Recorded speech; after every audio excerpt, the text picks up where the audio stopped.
아멘. 주 예수여, 지나간 한 해 동안 이런 모양 저런 모양으로 우리를 여기까지 인도해 오신 주님께 감사를 드리며, 우리가 지난 한 해 동안 살아계신 하나님이 어떤 분인지에 대해서 많은 것들을 계시로 받았고, 하나님의 신이 우리 속에 부어짐으로 우리가 하나님화 되어진 상태를 각자 자신이 다 알 수가 있게 해주신 것에 대해서 감사를 드립니다.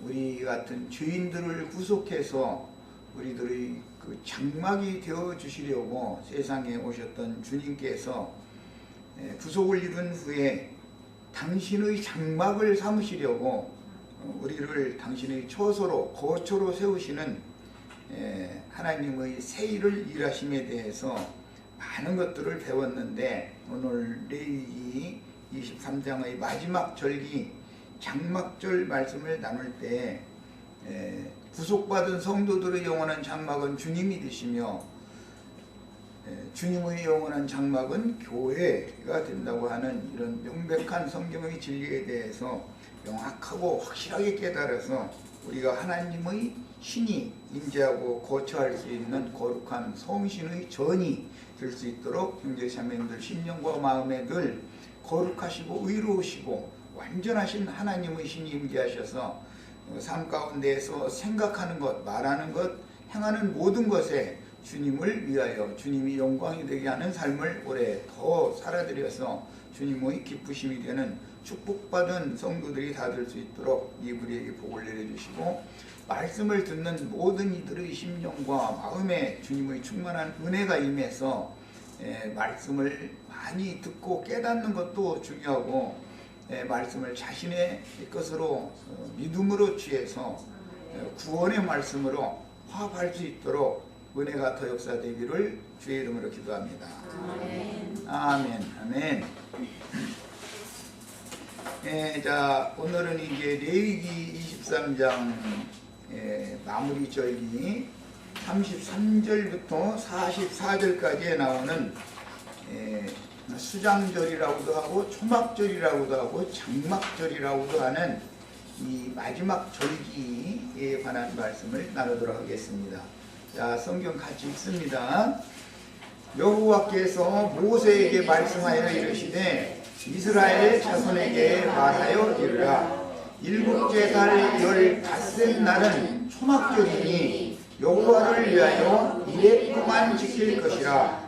첫날에는 성회로 모일지니 너희는 아무 노동도 하지 말지며 이레 동안에 너희는 여호와께 화제를 드릴 것이요 여덟째 날에도 너희는 성회로 모여서 여호와께 화제를 드릴지니 이는 거룩한 대회라. 너희는 어떤 노동도 하지 말지니라. 이것들은 여호와의 절기라.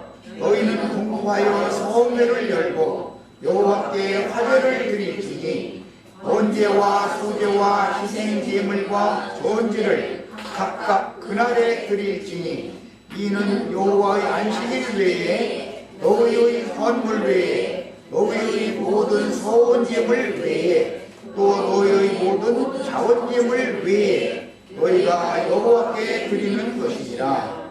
너희가 굳이 수산 거두기를 바치거든 일곱째 달 열 닷새 날부터 이레 동안 여호와의 절기를 지키되 첫날에도 안식하고 여덟째 날에도 안식할 것이요 첫날에는 너희가 아름다운 나무 실과와 중무나무 가지와 무성한 나무 가지와 시내버들을 취하여 너희의 하나님 여호와 앞에서 이레 동안 즐거워할 것이라. 너희는 매년 이레 동안 여호와께 이 절기를 지킬지니 너희 대대의 영원한 규례라. 너희는 일곱째 달에 이를 지킬지니라. 너희는 이레 동안 수막에 거주하되 이스라엘에서 난 자는 다 수막에 거주할지니 이는 내가 이스라엘 자손을 애굽 땅에서 인도해 내던 때에 수막에 거주하게 한 줄을 너희 대대로 알게 하니라. 나는 너희의 하나님 여호와이니라. 모세가 이와 같이 여호와의 절기를 이스라엘 자손에게 공포하였더라. 아멘. 아멘. 자, 일곱 절기를 이제 마치면은 각자에게는 이제 구원이 완성이 된 것이고, 하나님의 경륜적으로 보자면 하나님의 일이 끝난 것을 이제 보여줍니다. 오늘 우리는 레위기 23장에 나오는 수장절, 초막절, 장막절이라고 이렇게 각각 부르는 마지막 7째 절기에 관한 말씀을 읽었습니다. 이 장막절에 관한 말씀이 성경에는 아주 여러 군데 많이 나옵니다. 그런데 그 근거는 창세기 33장에서 야곱이 20년간의 그 광야 도정을 다 걸어서 약속의 땅에 평안히 돌아와서 첫 성이 세겜성이었는데, 그 세겜성에 자신의 가족을 위한 장막을 짓고 두 떼의 큰 의양 무리가 있었기 때문에 짐승들을 위하여 또 장막을 세워서 그 야곱 족속의 그 장막이 세워진 그 밭을 세겜성 하몰의 아들에게 값을 주고 그 땅을 산 것에 기초해서 초막절 혹은 장막절이라는 절기가 나온 것입니다. 구약성경에 어떤 말씀이 나오면 다 그게 어떤 연관성을 가지고 구속사를 설명해주는 표적이 된다라는 걸 우선 마음에 잘 새겨두시기 바랍니다. 민수기 29장은 길기 때문에 각자 집에서 이걸 더 읽으시기를 바라고, 오늘은 신명기 16장 13절에서 17절을 읽겠습니다. 민수기는 초막절 절기를 지킬 때 7일 동안 절기를 지키고 제8일 날 마지막 그 백성들 이제 다 아침 식사를 맛있게 해서 먹여서 각자의 고향으로 돌려보내야 하기 때문에 제8일 날 성회로 모여서 말씀 선포를 대제사장이 그날 특별히 하는 날이에요. 그날 하고는 이제 아침 식사를 다 맛있게 하고 자기 생업터전으로 이제 가기 기업으로 돌아가는 날이 제8일 날입니다. 안식구 첫날이라고 그러죠. 이제 7날 동안 제사를 어떻게 드릴 것인가, 그것을 상세하게 기록해 놓은 것이 민수기 29장이죠. 그런데 그 특징은 첫날에는 소를 몇 마리부터 드리기 시작하죠?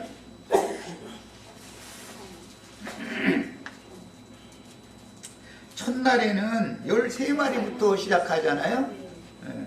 일곱째 날은, 마지막 7째 날은 7마리까지 하루에 한 마리씩 줄여서 드리는 거예요. 그게 초막절, 장막절이라고 하는 절기 제사법이에요. 소를 그렇게 드리고 다 자란 수양 2마리와 그 다음에 어린 양을 14마리, 13마리 뭐 이렇게 이제 드리는 규례가 나오는데, 그런 그 제사법이 뭘 의미하는지에 대해서는 이제 시간이 드는 대로 설명을 하도록 하겠습니다. 그리고 오늘 우리가 지금 읽고자 하는 것은 신명기 16장에서 보는 거예요. 신명기 16장이 실제적으로 가나안 땅에 들어가서 지켜야 되는 율법이죠. 신명기는 가나안 땅에 들어간 다음에 어떻게 할 것을 지금 율법으로 정해놓는 율법인 거예요. 출애굽기나 레위기, 민수기의 율법보다 신명기의 율법은 특별히 나눠서 하는 것은 광야에서 절기를 지키는 것과 가나안 땅에 들어가서 절기를 지키는 것이 차이가 있기 때문에 신명기에서 나오는 율법은 가나안 땅에 들어갔을 경우 지킬 것을 지금 말한 거예요. 조금 전에 읽은 것은 광야 생활을 하는 동안에 지킬 율법을 읽은 거예요. 자, 이제 지금 뭔 얘기하는지 충분히 아시겠죠? 그 광야에서 지키는 절기와 가나안 땅에 들어가서 지키는 절기는 다르죠. 광야에서 지키는 절기는 구약 백성들에게 주신 말씀이라면 가나안 땅에 들어온 사람, 천국에 이미 침노해서 들어간 사람들에게 명하는 절기를 지키는 것은 신약교회를 향해서 하는 말씀을 상징하기 때문에 구분을 할 필요가 있어서 이걸 구체적으로 읽는 거예요. 16장 13절에서 신명기 16장 13절에서 17절 읽겠습니다.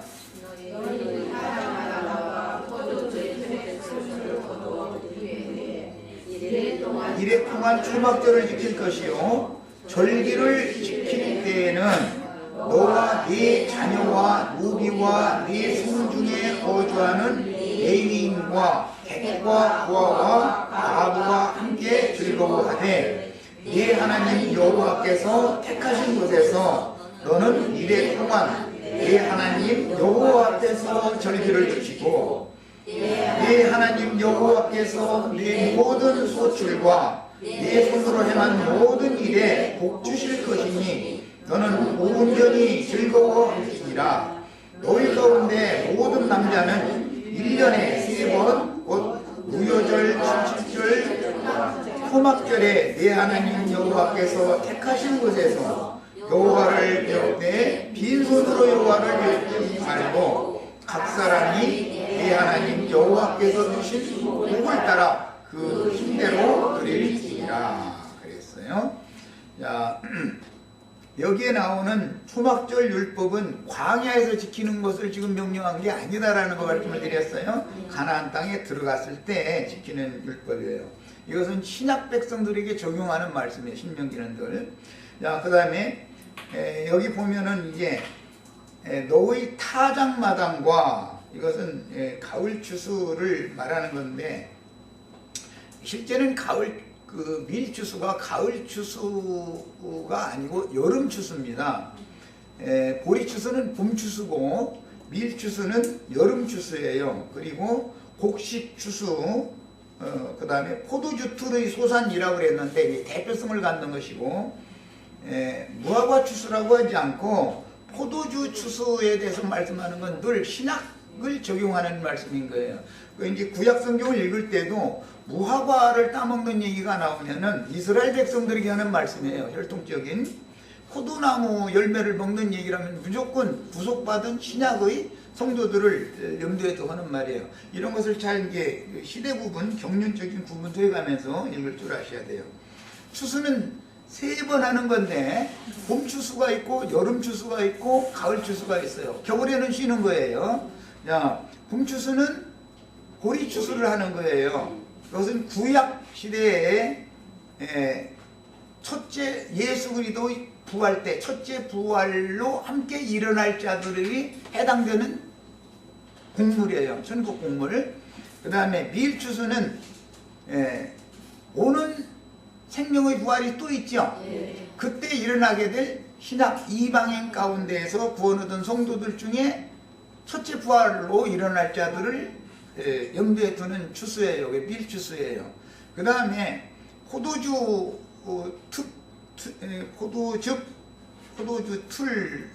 틀의 추수를 마치면 이렇게 표현을 했는데 이것은 회복될 이스라엘의 마지막 추수가 천년 기간에 또 있어요. 이렇게 추수는 성경에는 3단계의 추수를 계시하고 있다. 구약 백성들의 추수가 있고 신약의 교회의 추수 마무리가 있고 회복될 이스라엘을 통해서 추수를 또 한 번 하는 거예요. 그래가지고 이제 제8일로 넘어가는 거예요. 그것은 영원세계로 이제 넘어가는 거예요. 이것이 구약 성경에 제시된 율법입니다.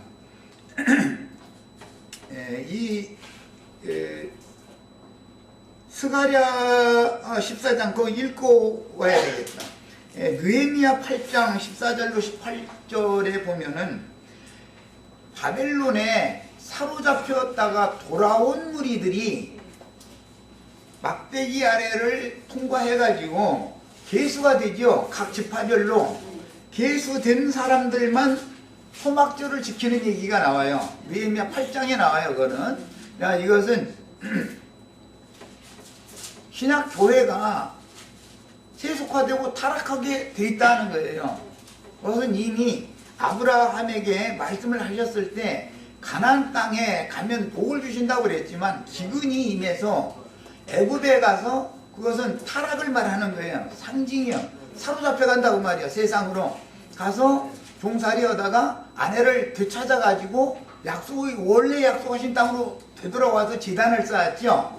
그런데 오늘 이 초막절의 근거가 된 것이 거기에서 시작된 거예요, 사실은. 그러나 이제 더 구체적인 것이 창세기 33장에서 육적인 차자인 야곱이 그 아버지에게 장자권을 축복으로 받고 나서 그 문제 때문에 육적인 영적 장자권을 받았죠. 육적인 차자인 야곱이 육적인 장자권자인 에서 형이 그를 죽이려고 하기 때문에 아버지와 어머니의 명령에 따라서 아버지와 그 조부의 원 고향 땅인 유브라데스 강과 티그리스 강 유역에 있는 하란성과 나홀성이라고 하는 아브라함의 그 셈족의 그 고향이 거기인데 거기에 가서 사라와 리브가의 고향도 거기죠.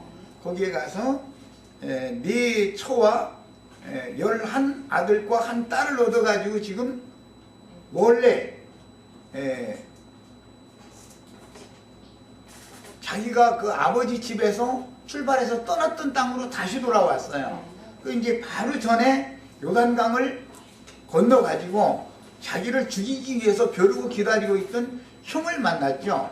그런데 그 형이 그를 죽이지를 않고 이게 목을 어긋맞겨 가지고 서로 반가이 맞아줘 가면서 그 형은 세일산 자기 본 기업으로 돌아갔고 야곱은 쑥곳이라고 하는 곳에 와서 세겜성에 와서 자기의 거처가 될 만한 그 밭을 장막들을 쭉 치고 나서 그 밭을 값을 주고 산 거예요.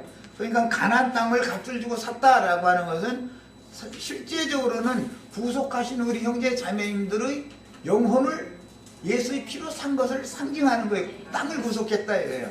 아브라함 때는 그게 자기 아내의 태를 하나님이 치료해 주신 것으로 상징을 해놨어요.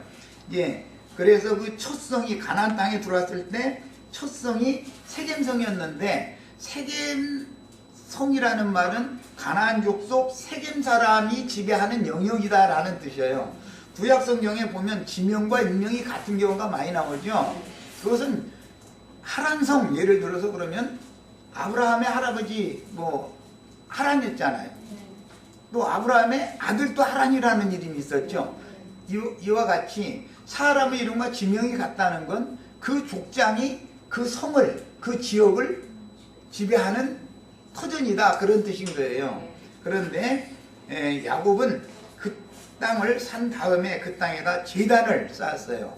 창세기 28장에 보면 나의 가는 이 길에서 베델에서 하나님 앞에 기도를 할 때 그랬어요. 나의 가는 이 길에서 먹을 양식과 마실 물, 그 다음에 옷을 주셔서 나로 평안히 아버지 집으로 다시 돌아오게 해주시면 내가 하나님께서 나에게 공급해 주셨던 모든 것을 10분 일을 하나님을 위하여 다시 드리겠습니다 하고 서원을 했었죠.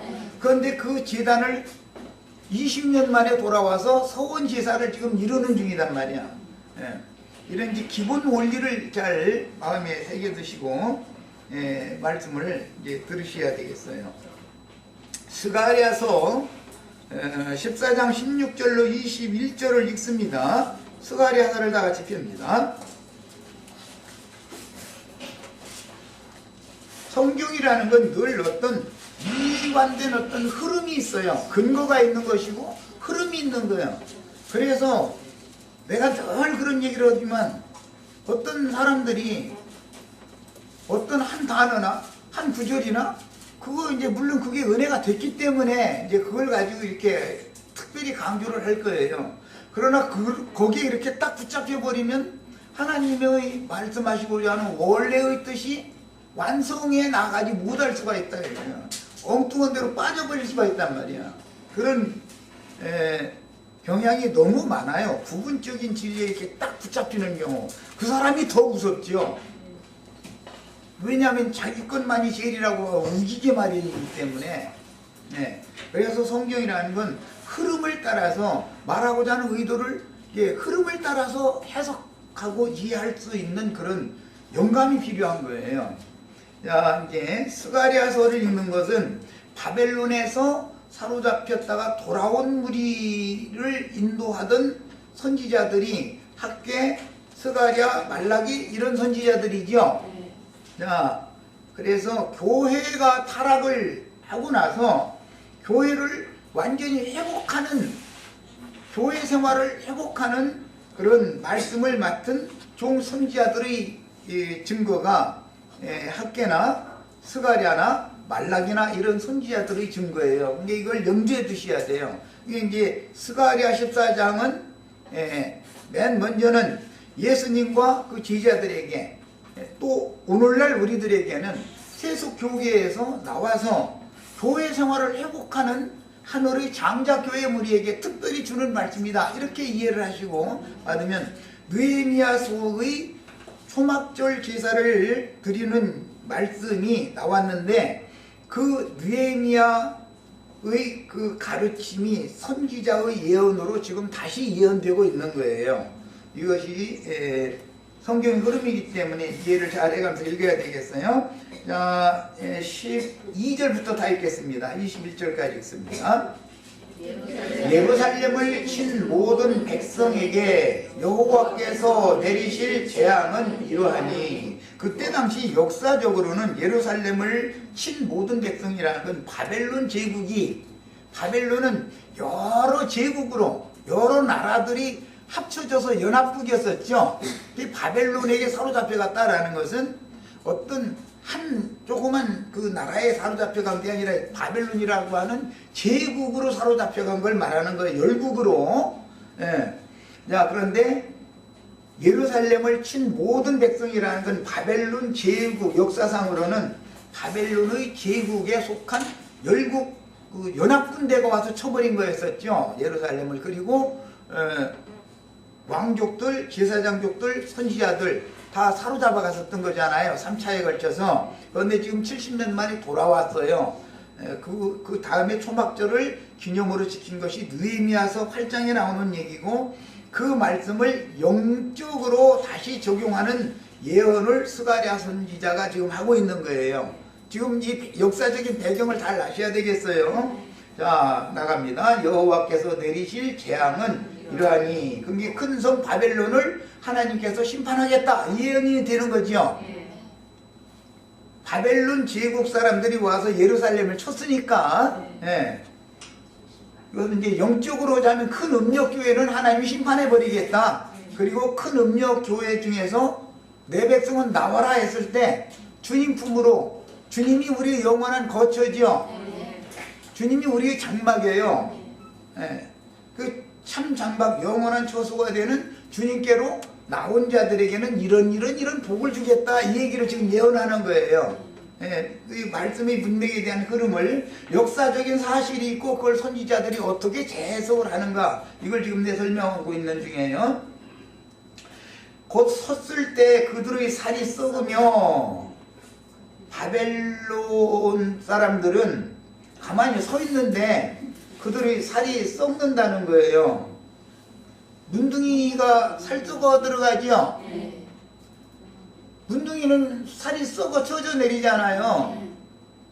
말하고자 하는 의도를 잘 생각을 해보려고 이 말씀드리는 거예요. 그들의 눈동자가 눈구멍 속에서 썩으며, 눈동자가 썩으면 당달봉사 되겠죠? 가만히 있는데 눈이 썩어. 그러면 뭐가 보이겠어요?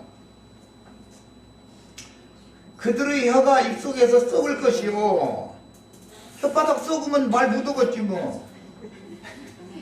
그러겠죠? 이건 이제 계시록에서는 7째 대접을 쏟아부으면 이런 현상이 나타나는 걸로 인용을 했잖아요. 그날에 여호와께서 그들을 크게 소란하게 하시리니 피차 손으로 붙잡으며 피차 손을 들어 칠 것이요. 그러면 폭폭 살도 썩고 눈도 썩고 혓바닥도 썩을 사람들이 누구를 붙잡고서 손을 들어 칠 것 같아요? 우리 윤자매님이 이런 말씀하서 전도하면 바벨론 도의 큰 음료의 일곱 머리들이 와서 멱살 붙잡고 치겠지요? 그 말이에요 지금. 그런데 하나님은 그렇게 침을 당하는 사람, 예수님은 그들에게 침을 당했잖아요. 제자들은 침을 당했잖아요. 침을 당하는 사람은 오히려 건져서 구원해주고 초막절을 지키게 해주고, 그 나머지는 폭폭 다 썩어서 죽게 만들겠다. 그게 저주다. 이제 그 얘기하는 거예요. 우리는 썩는 사람 되겠어요? 아니면은 초막절 지키는 사람 되겠어요? 그래야 되잖아요.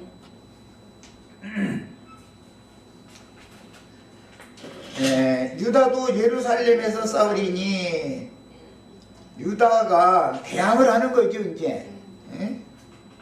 이때 사방에 있는 이방 나라들의 보화 곧 금은과 의복이 힘이 많이 모여질 것이요, 또 말과 노새와 낙타와 나귀와 그 진에 있는 모든 가축에게 미칠 재앙도 그 재앙과 같다. 그러니까 큰 성 바벨론에 있는 사람들뿐 아니라 짐승들까지도 다 썩어서 죽게 만드는 거예요, 말하자면. 이거 이제 출애굽기에 보면은 그 썩는 재앙이 있죠. 썩게 만든 그 재앙이 이게 바벨론 도에 이게 적용이 된 거예요. 예루살렘을 치러 왔던 이방 나라들 중에 남은 자가 해마다 올라와서, 그게 예루살렘을 치러 왔던 사람들 중에도 다 썩어 죽는 건 아니고 남은 자는 있다라는 말이네 이제. 그러니까 큰 음력교회에도 구원 얻을 자가 남아 있죠. 세상교회라 할지라도 그 속에 지금 목사님도 세상교회 목사님이라 해서 다 가라지는 아니잖아요. 나름대로는 최선을 다해서 정직하게 하고 진리만을 전하려고 애쓰는 많은 목사님들도 있지요. 그런데 이제 그 안에서 나오지를 않으려고 하니까 이제 이게 문제지. 문제는 이제 남은 자가 있기 마련이다라는 거예요. 그런데 해마다 올라와서 그 왕 만군의 여호와께 경배하며, 그러니까 이것은 가이사를 왕으로 섬기지 않고 세상 신을 왕으로 섬기지 않고 하나님을, 여호와를 천대계 만왕의 왕이라고 이렇게 잘 섬기는 사람들도 있다는 거예요. 그게 남은 자는 이제 짐승의 때 큰 환란을 지난 다음에 땅에 양무리 장막에 들어가서 땅의 기업을 받을 사람들이죠. 여기 남은 사람들은. 만군의 여호와께 경배하며 뭐를 한다겠어요? 초막절을 지킬 것이다. 계시록 7장에서 이게 장막을 세울 것이다 이렇게 돼 있죠. 우리는 그 장막을 덮으러 오는 주님과 함께 그물에 들어있어야지 그 남은 자가 되면 안 되는 거예요 우리는. 그러나 이제 이것은 내 소망사항이고, 우리 말씀을 받은 사람들 중에도 어차피 남은 자가 있을 수가 있죠. 지금 청년들이라든지 뭐 다음 세대라든지 이런 사람들 다 나랑 같이 가자 이렇게 막 우기기만 하면 안 되지 그게. 이제 그런 면도 있어요. 그러나 그 면을 내가 강조를 않는 것은, 그건 강조할 필요도 없이 말씀을 받았는데 첫째 부활로 일어날 수 없는 형편이면 남은 자로서라도 오는 세상을 상속받아야 되는 문제는 자동적인 문제니까 강조를 지금 안 할 뿐이에요. 그런데 이제 교계는 전부 말씀을 전하는 소리 들어보면 남은 자 되는 그런 것이 최대의 꿈이죠. 그들이 사실 주님이 오시면 땅에서 막 아름다운 실과 막 날마다 따먹고 뭐라더라 독사꿀에다가 손을 넣고 짐승들이 해코지 않고 이제 그런 말하자면 지상 낙원을 꿈을 꾸고 있는데, 그 사람들은 지금 사실은 큰 환란의 때를 지나서 오는 세상에 남은 자가 돼야만 그게 되는 건데 그런 것을 전혀 이해를 지금 못하고 있는 것이죠. 예. 그러나 그 사람들은 그 믿음대로 되는 거고 우리는 우리 믿음대로 되는 거, 믿는 대로 되는 거예요. 믿는 대로. 기왕이면 1000년 동안을 미리 왕노릇을 하고 하늘의 기업을 미리 상속받는 게 좋지. 예? 자, 그 다음에 땅에 있는 족속들이, 이 족속들이라는 건 모든 민족들, 나라들 그 말이에요. 중에 족속들 중에 그 왕 만군의 여호와께 경배하러 예루살렘에 올라오지 아니하는 자들에게는 비를 내리지 아니한다. 비를 내리지 아니한다라는 말은 은혜를 주시지 않겠다라는 말과 같은 이제 뜻이에요. 영적으로 풀이하자면 만일 애굽 족속이 올라오지 아니할 때는 비 내림이 내리지 아니하리니. 애굽 땅에 뭐 계속 만약에 문자대로 비가 안 내린다면 애굽 사람 다 굶어 죽게. 이거는 다 이제 지금 선지자의 예언이라는 건 역사를 말하는 게 아니고 영적 적용을 지금 말하는 거니까 느헤미야서에서는 역사적인 사실을 말하는 것이고 이런 개념 정리를 해가면서 읽으셔야 되겠어요. 이방 나라들이 사람을 치시는 재앙을 그에게도 내릴 것이다. 초막절을 지키러 올라오지 않는 자에게도 이방 사람들을 치는 재앙이라는 건 썩어 죽는 재앙이잖아요. 세 가지. 살도 썩고 눈도 썩고 혀도 썩고 이렇게 다 썩어 죽는 재앙이에요. 사실은 이게 이제 뭐 구약 성경에서 문둥병이라고 이제 했지만 이것은 죽은 자들은 죽은 시체는 썩게 마련이죠.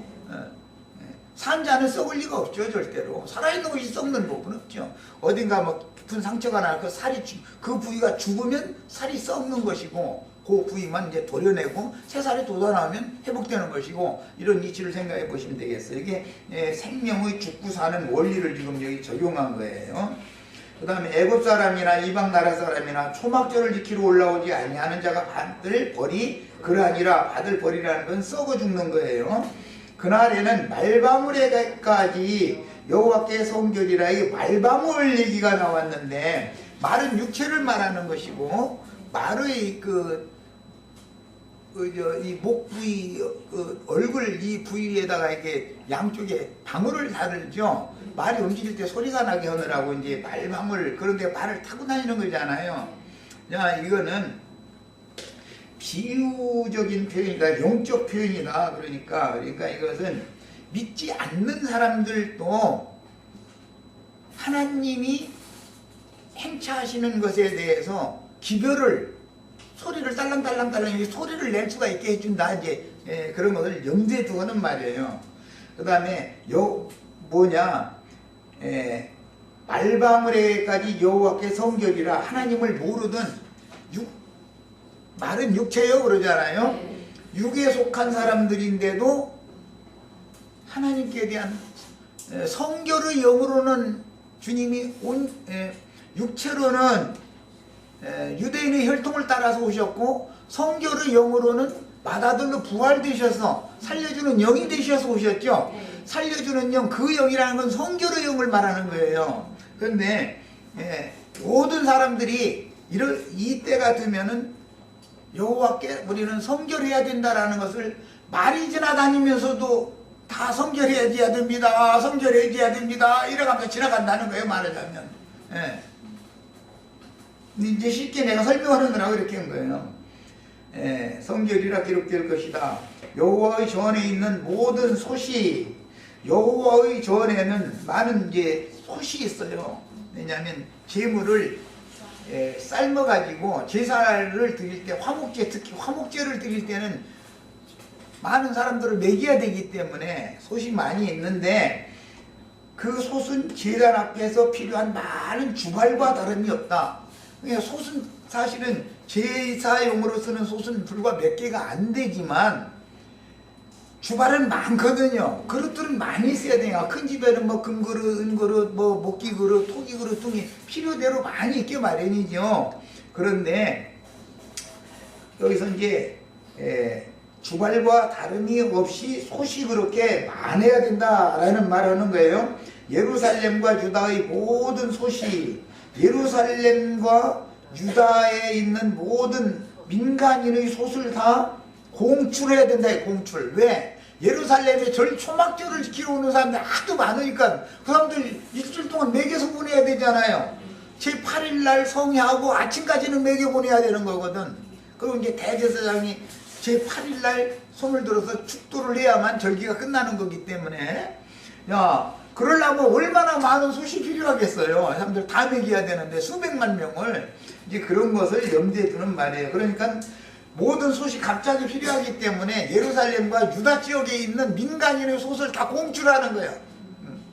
그래가지고서 초막절 절기 때 이제 사용을 한다 그런 말이죠. 그러니까 그만큼 구원 얻을 자가 아무라도 능히 셀 수 없을 만큼 많은 자가 또 구원을 얻는 때가 있다 그 말이에요. 이게 교회 시대로만 끝나는 게 아니에요. 이거는 전혀. 예. 오는 새 세상에도 이 말씀이 그대로 가서 적용이 된단 말이야. 예. 야, 그래서 이제 여기서 적용을 할 때 예루살렘을 바벨론 사람들 모든 민족들은 다 상징으로서 나라가 나라를 민족이 민족을 서로 치는 얘기가 예수님의 재림에 관한 예언할 때 마태복음 24장에 나왔었죠. 결국은 이것은 큰 성 바벨론이라고 하는 세속교계는 많은 열국 많은 민족들로 구성이 되어 있기 때문에 그 사람들은 위에 있는 예루살렘에 이른 장자들의 교회의 예경은 이를 갈고 덤비게 돼 있어. 그럼 너희만 구원이고 우리는 뭐냐? 당연히 그 사람들은 화가 나겠죠. 자기네들은 달리기를 얼마나 열심히 달렸어요. 그런데 자기네들은 땅과 하늘 양다리를 걸치고 있는 사람들이니까 하나님이 데려가고 싶어도 땅에 이놈의 한쪽 다리가 이렇게 잘라줘야 어떻게 데려갈 텐데 땅바닥에서 발을 뛰지 않으려고 그러니까 펄쩍 놔두는 거잖아 지금.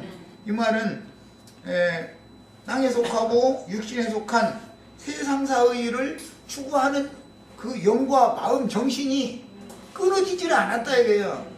베어지지가 않았다 이거예요. 추수가 되려면 다 낫으로 휘둘러서 그 땅에 뿌리를 내리고 있는 그 부분을 다 베뿌려야 되는데 이거 베려고 낫을 휘둘르려고 그러면 가만 놔둬 막 이러고 걸음기 조금 더 빨아먹여야 되는데 무슨 소리냐 막 이러고 아니 추수를 할 시기가 됐는데 물을 쪽쪽 말려가지고 바짝 말린 다음에 베버려야지. 물을 더 대려고 더 대달라고 아우성을 치고 거름을 더 달라고 아우성을 치면 곧 겨울 들어오는데 이제 추수 끝나고 어떻게 자는 거예요.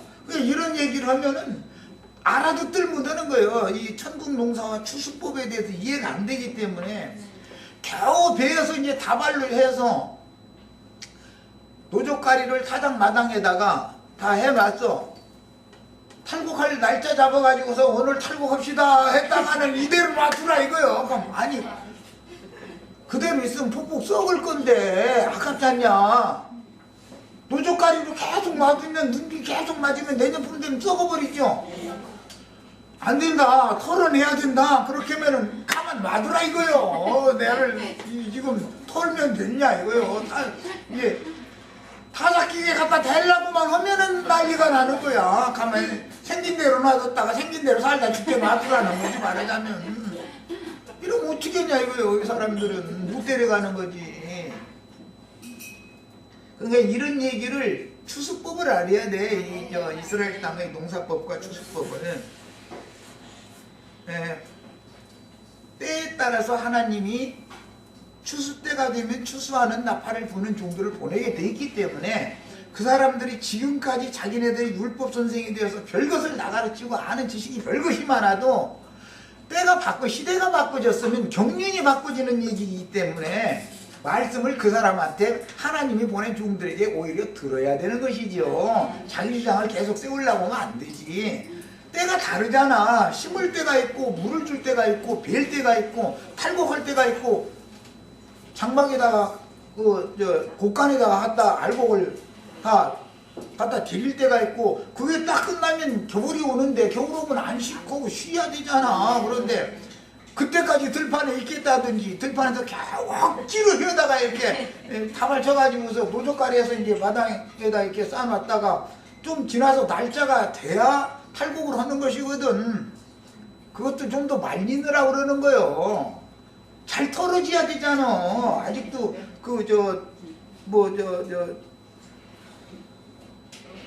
곡식이 풀 가지에 이렇게 늘어붙어가지고 안 떨어지려고 그러면 탈곡하는 사람도 힘들고, 그러니까 그냥 일부러 전설이 내리기 바로 직전까지 이렇게 놔두는 거거든. 바람이 이제 겨울로 넘어가는 그 바람 쐬가지고서 바짝 말린 다음에 타작기에다 딱 대면 잘 털어지거든. 그 손으가 편해. 그런데 이게 털어지기 싫다고 베어지기는 겨우 베어진 사람들이 있어 지금 보면은. 그런데 대부분 내가 요즘에 좀 느끼는 게 원어 타령하는 사람들, 그 사람들은 기독교 생활은 않더라고. 보니까 대부분이 이 사람들 탈곡하자고 그러면 난리 배랑 나. 저희가 제일이야. 저희가 모든 거 다 알아 아주. 답답해 죽겠어. 내가 들어보면은 아주. 그러면 안 돼요. 농사가 되어졌으면 추수하는 추수꾼을 보내서 추수하는 방법에 따라서 하나님이 허락하는 대로 하면 순종하는 것을 배워야 돼. 이제 얘기가 이제 길어졌는데 이것이 예언이다 이거예요. 예언. 그래서 1차적으로는 교회에 이것이 적용이 되고, 그 다음에 완성적으로는 회복될 이스라엘 12지파를 통해서 이것이 완성되는 것이다 이거예요. 자, 이제는 자료 말씀으로 들어가겠습니다. 신약 말씀은 이미 내가 이걸 영적 적용을 해서 다 말씀을 이제 해석을 했기 때문에 자료 말씀으로 들어갑니다. 성경은 레위기 23장을 띄워놓고 자료로 들어갑니다. 시간이 다 됐어요? 아니죠? 자, 이 자료를 봅니다. 이 근원은 아브라함이 복을 주겠다는 말씀을 받고 본토 친척 아비집을 떠나서, 즉 하란성을 떠나서 가나안 땅에 왔어요. 그런데 기근이 계속 오는 거예요. 그래서 할 수 없이 먹을 것이 있는 애굽으로 간 거예요. 그것은 세상에 포로로 사로잡혀간 것을 상징한다 이거예요. 믿는 성도들이 다시 때가 찼을 때 돌아오죠. 아내를 찾아가지고 재물도 얻어가지고 이러고 이제 돌아와가지고는 가나안 땅에 오자마자 첫 땅에서 지단을 쌓고 여호와의 이름을 불렀죠. 거기서부터 시작되는 거예요. 거기서 살 때 아브라함과 이삭과 야곱은 전부 이 땅에 사는 동안에 더 좋은 분양을 바라보고 사는 사람이었기 때문에 장막 생활을 했다 이거예요. 장막 생활을. 이게 완전한 그 거처 생활을 하지 않고, 애굽에서 원래 애굽 사람들은 그 흙으로 집을 짓고 살아요. 애굽 사람들은 거기는 흙문화가 발달했어요. 애굽이라는 건 국고성이니 뭐니 이런 것도 전부 흙으로 하죠. 요즘 피라미드라든지 스핑크스라든지 이런 거 그 역사책에서 보셨죠? 다 그게 지능이 이어서 온 겁니다. 그런데 수천 년이 지났는데도 여전히 보존되고 있어. 스핑크스가 그게 그때 당시의 그 황제의, 애굽 황제의 그 상을 이렇게 흙으로 이겨서 만든 건데 이 집체보다 더 크잖아요. 지금 이 건물보다 더 크다고 그게. 그래가지고 그냥 어마어마한 거예요. 그만큼 이 흙문화가 발달이 돼 있어요. 애굽 문화는 무조건 땅 문화가 발달해 있는 거예요. 그래서 땅이 농사가 잘 되고 있는 것이고. 그런데 거기에서 다시 하나님이 복으로 주겠다고 한 땅으로 돌아와가지고 그 첫 성에서 제단을 쌓았던 것에서부터 시작이 됐고, 그 다음에 그의 아브라함의 손자인 야곱이 요단을 건너면서 이스라엘이라고 이름이 바꿔지죠. 이스라엘이 되기까지 나홀성, 아브라함의 아버지가 데라고 그 형제가 나홀인가 그러죠. 그 성까지, 이게 리브가의 아버지, 친정아버지, 그게 다 친척들이거든. 거기까지 갔다가 돌아오는데 20년이 걸렸어요. 그래서 20년 만에 야곱이 가나안 땅에 와가지고 요단강을 건너가지고 첫 성이 세겜성이라는 곳이요. 그 세겜성에 너무 감격스러웠기 때문에 처음에 20년 전에 떠날 때는 두려우니까 밤에 이상주기에 나타났던 그 하나님께 서원을 했었던 것이잖아요. 나 가는 길에서 나를 내 조부 또 내 부친 나 이렇게 제대로 섬기는 여호와 하나님이 나를 이 길에서 지켜주셔서 나로 평안히 아버지 집으로 다시 돌아오게 해주시기를 그게 구했었던 거잖아요. 그런데 지금 오늘 말씀 보면은 창세기 33장 16절에서 쭉 읽어가는 말씀을 보면은 18절에 야곱이 바단 아람에서부터 평안히 가나안 땅 세겜성읍에 이르렀다. 그래 돌아왔다 이거예요. 평안히. 그럼 누가 그렇게 해준 거예요? 야곱의 하나님이, 아브라함의 하나님, 이삭의 하나님, 야곱의 하나님이 이렇게 해준 거예요. 왜? 창세기 28장 때 이미 약속을 했죠. 야곱이 두려워서 떨면서 기도를 하니까 나는 내 조부와 내 아버지, 내 조부 아브라함과 내 아버지 이삭의 하나님 여호와다.